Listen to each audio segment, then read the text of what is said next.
Hello friends. आज हमारा जो टॉपिक है वो बहुत ही महत्वपूर्ण टॉपिक है। टॉपिक को पढ़ने से पहले यूट्यूब चैनल रतन तंवर पर आपका हार्दिक स्वागत है। यूट्यूब चैनल रतन तंवर को लाइक कीजिए, शेयर कीजिए, कमेंट कीजिए और अधिक से अधिक है वो सब्सक्राइब कीजिए और वीडियो को शुरू से लेकर लास्ट तक है वो पूरा देखिए, तभी आपको वीडियो से फायदा है वो मिलेगा। अब हम बात करते हैं टॉपिक की। हमारा जो टॉपिक चल रहा था बायोटेक्नोलॉजी चल रही थी, जैव प्रौद्योगिकी। हम पढ़ रहे थे कि जैव प्रौद्योगिकी का वर्तमान में क्या महत्व है, कि ये जीव विज्ञान की एक महत्वपूर्ण शाखा के रूप में उभर कर क्यों आ रही है, इसके बारे में हम चर्चा है वो कर रहे थे। आज हमारा जो टॉपिक है वो है जेनेटिक इंजीनियरिंग, आनुवांशिक अभियांत्रिकी।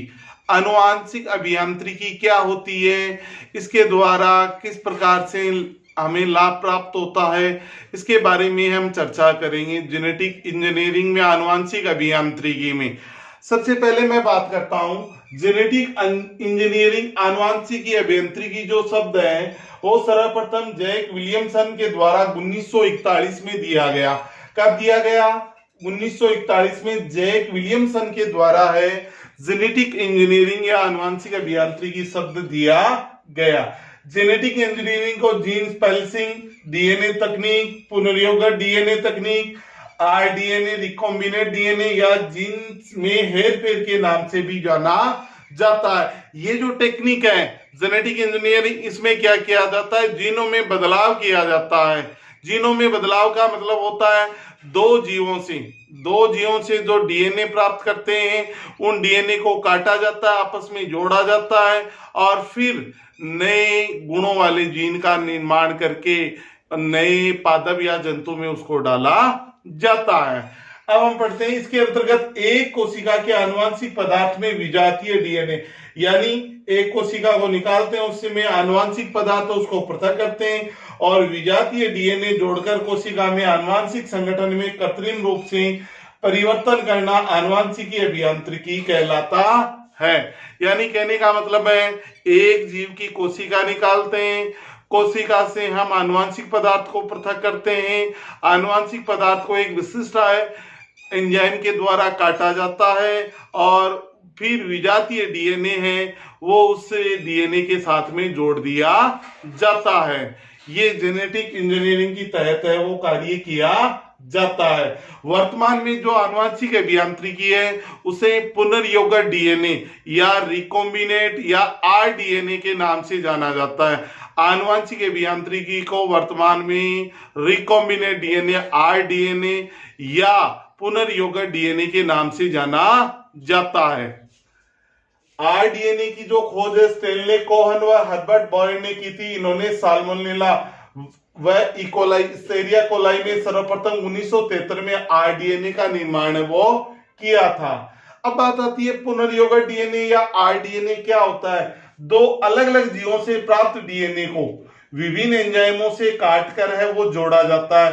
क्या किया जाता है? विभिन्न एंजाइमों से काटकर है वो जोड़ा जाता है और इस प्रकार जो डीएनए प्राप्त होता है उस डीएनए का नाम होता है पुनर्योगज डीएनए। क्या नाम होता है? पुनर्योगज डीएनए नाम होता है उसका। क्या नाम होता है? पुनर्योगज डीएनए। यानी कहने का मतलब है दो अलग अलग जीवों से हमने क्या प्राप्त किया? डीएनए। उसको एंजाइमों की सहायता से काटा जाएगा, काटने के बाद में जोड़ा जाएगा और जोड़ने के बाद में जो डीएनए बनेगा उसका नाम होगा पुनर्योगज डीएनए कहलाता है। यानी कहने का मतलब है ये जो पुनर्योगक डीएनए टेक्निक होती है, इस टेक्निक के द्वारा हम किसी भी पादप और जीव में नए गुणों का समावेश है वो कर सकते हैं। नए गुणों का क्या कर सकते हैं? समावेश है वो आसानी से किया जा सकता है। तो इसका स्क्रीनशॉट है वो बोर्ड से आप ले सकते हैं, फिर हम आगे चर्चा करेंगे।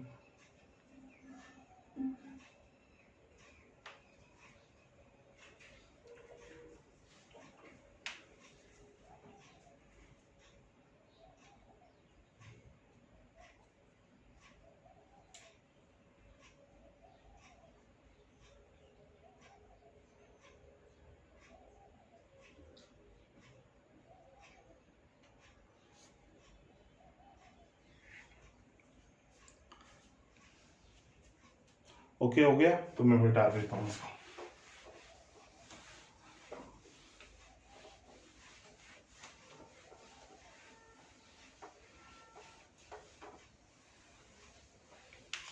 अब हम चर्चा करते हैं पुनर्योगज डीएनए के चरण। पुनर्योगज डीएनए के चरण, कितने चरणों में ये क्रिया संपन्न होती है? पहला जो चरण आता है वो है वांछित जीन की पहचान। वांछित जीन की पहचान। वांछित जीन की पहचान व पृथक्करण। वह वांछित जीन की पहचान व पृथक्करण। दूसरा जो पॉइंट आता है वो आता है क्लोनिंग वाहक का चयन। क्लोनिंग वाहक का चयन। क्लोनिन वाहक का चयन। तीसरा आता है वांछित जीन का वांछित जीन का वांछित जीन का क्लोनिंग वाहक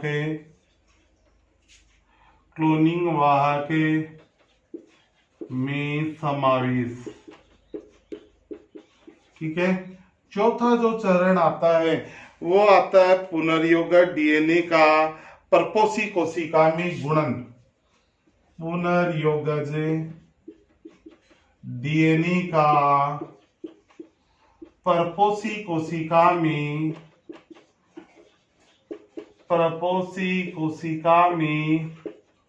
गुणन। पांचवा जो चरण आता है वो है क्लोन की गई जीन की पहचान।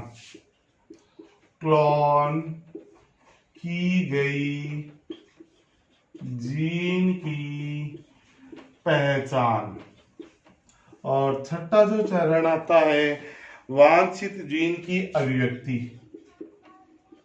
वांछित जीन की अभिव्यक्ति। वांछित जीन की अभिव्यक्ति। अब देखो हम बात करते हैं कि पुनर्योगज जो डीएनए होता है उसके 6 चरण हैं। इन 6 चरणों को हम संक्षेप में मैं आपको बता रहा हूं, फिर एक एक पॉइंट को हम विस्तार पूर्वक चर्चा करेंगे। पुनर्योगज डीएनए के पहला चरण है वांछित जीन की पहचान व पृथक्करण। वांछित जीन की पहचान व पृथक्करण का मतलब क्या होता है? जो उत्तम गुणों वाली जीन है उसकी पहचान करना और उसका पृथक्करण करना ही क्या कहलाता है? वांछित जीन की पहचान व पृथक्करण। वांछित जीन की सबसे पहले पहचान करते हैं, पहचान करके कोशिका का पाचन करते हैं। कोशिका का पाचन करने के बाद में जो डीएनए प्राप्त करते हैं उस डीएनए को विभिन्न एंजाइमों से काटा जाता है। क्या किया जाता है? काटा जाता है उस एंजाइमों को, और इसके लिए विभिन्न एंजाइम है वो काम में लिए जाते हैं। अलग अलग सिरे से अलग अलग प्रकार के एंजाइम है वो काटने का कार्य करते हैं। दूसरा आता है क्लोनिंग वाहक का चयन। क्लोनिंग वाहक का चयन करते हैं। क्लोनिंग वाहक का मतलब क्या होता है? क्लोनिंग वाहक का मतलब होता है कि वाहक मतलब जो जीन हमने वांछित जीन ली है उसको दूसरे वाहक के साथ में जोड़ा जाता है। क्या किया जाता है? दोनों को जोड़ा जाता है। तीसरा है वांछित जीन का क्लोनिंग वाहक में समावेश, यानी वांछित जो जीन है वो उसको क्लोनिंग वाहक के साथ में जोड़कर उसका जोड़ दिया जाता है। फिर जो जोड़ने से पुनर्योगज डीएनए बनता है उसको परपोषी कोशिका में डाला जाता है, जिससे उसका क्या हो? गुणन हो। पुनर्योगज डीएनए का क्या हो? गुणन हो। पुनर्योगज डीएनए का मतलब ये होता है दो भिन्न भिन्न जीवों से प्राप्त डीएनए को आपस में काटना और उसके बाद में जोड़ने की जो प्रोसेस है वही कहलाती है पुनर्योगज डीएनए कहलाती है। फिर है क्लोन की गई जीन की पहचान। जो हमने पुनर्योगज डीएनए के द्वारा जो पुनर्योगज डीएनए बनाया है उस जीन की पहचान करना। और वांछित जीन की अभिव्यक्ति। वांछित जीन की अभिव्यक्ति का मतलब क्या होता है? वांछित जीन की अभिव्यक्ति का मतलब ये होता है कि वो जीन है वो किस प्रकार के कार्य है वो संपादित कर रही है उसके बारे में पता लगाना है, वो कहलाता है वांछित जीन की अभिव्यक्ति है वो कहलाता है। अब इसमें हम डीएनए तकनीक में निम्नलिखित साधन और औजार काम में लिए जाते हैं। इनमें पहला आता है रेस्टिकेशन एंडोन्यूक्लियस एंजाइम, दूसरा आता है वाहक, तीसरा आता है प्रपोसी कोशिका और चौथा आता है जीन बैंक। क्या आता है? जीन बैंक आता है। तो इसका स्क्रीनशॉट है वो बोर्ड से आप ले सकते हैं।